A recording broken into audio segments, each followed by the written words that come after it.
if you haven't seen the film Pariah, you need to go see it, particularly if you're a lesbian of colour. It's a beautiful film, and I'm going to try and describe some of the best features about the film without giving away any spoilers in this video.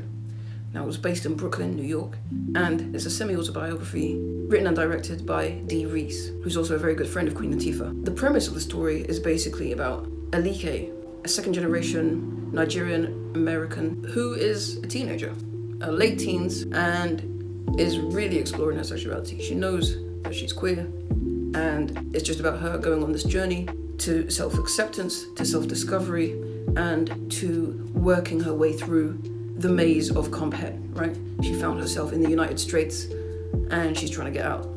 She has a close-knit circle of gay friends, and, you know, in many ways, is not allowed to be herself around her family.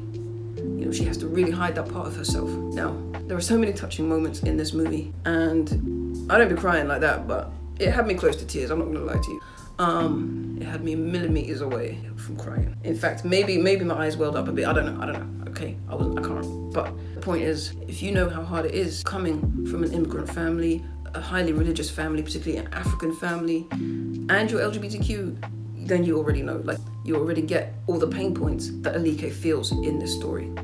And you are rooting for her from the very beginning. There's a few sad moments, a few sad realistic moments that, you know, just prove to us that we can't always control everything. And it is scary coming out.